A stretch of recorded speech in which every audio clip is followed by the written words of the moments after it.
আর আমি ব্যক্তিগতভাবে মনে করি যদি কেউ সঠিকভাবে এই সুস্থ সংস্কৃতিটাকে ধারণ করে, তাহলে আমার দৃঢ় বিশ্বাস যে এই সংস্কৃতি অঙ্গনটাও ইবাদতের একটি মাধ্যম হতে পারে।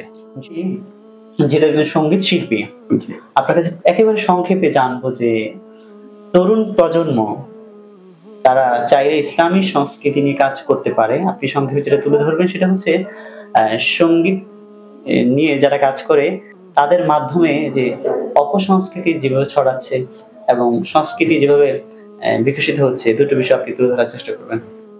এই প্রসঙ্গে যদি আমি কথা বলতে যাই, সেটি হচ্ছে আমাদের বর্তমান সমাজে প্রচলিত একটি বাক্য আছে, সেটা হচ্ছে কালের স্রোত। হ্যাঁ, এই দুটি শব্দ।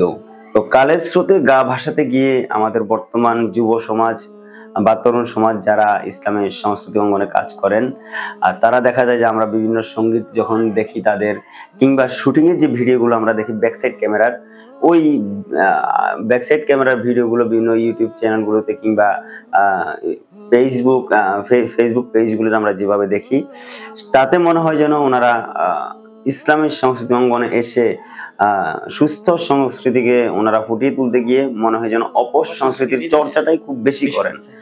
তো আমি আমার সেই সাথে আমি আপনাকে স্মরণ করে দিতে চাই, যারা বর্তমানে আলোচক, ইসলামিক আলোচনা ওয়াজ, এটা কিন্তু ইসলাম সংস্কৃতি।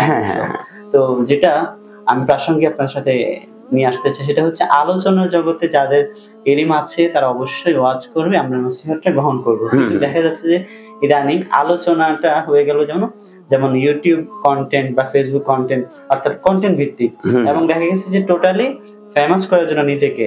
আপনি কি মনে করেন? হ্যাঁ, এরকম অসংখ্য বক্তারাই আছেন যাদেরকে আমরা আসলে দেখি ইসলামিক আলোচক, ওনারা বিভিন্ন ওয়াজের ময়দানে বা মাহফিলের মাঠগুলোতে গিয়ে ওনারা খুব সুন্দর নসিহা করছেন, খুব সুন্দরভাবে আমাদেরকে দিনের কথা বুঝাচ্ছেন, খুব সুন্দর কোরআন তেলাওয়াত করছেন।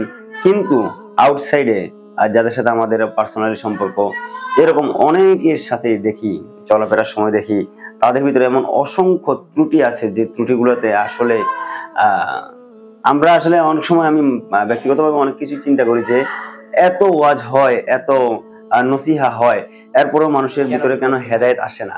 তো যখন দেখি যে একজন ইসলামিক আলোচক স্টেজে বসে আমাদেরকে খুবই মহামূল্যবান নসিহা করলেন, পিছনে গিয়ে তারই মুখে অশ্লীল কোনো শব্দ চয়ন দেখলাম, তখনই নিজের কাছে খুব খারাপ লাগে যে আসলে এরকম আলেম দ্বারা বা কথিত আলেম দ্বারা আসলে জাতির কখনো হেদায়েত হবে না। তো এভাবে ইসলামিক সংস্কৃতি অঙ্গনটাই আসলে ঠিক এরকমই।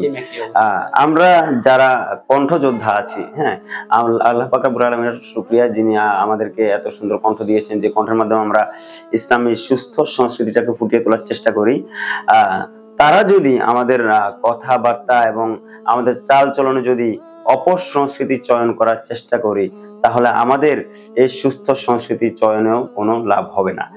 আর আমি ব্যক্তিগতভাবে মনে করি যদি কেউ সঠিকভাবে এই সুস্থ সংস্কৃতিটাকে ধারণ করে, তাহলে আমার দৃঢ় বিশ্বাস যে এই সংস্কৃতি অঙ্গনটাও ইবাদতের একটি মাধ্যম হতে পারে। ইনশাআল্লাহ।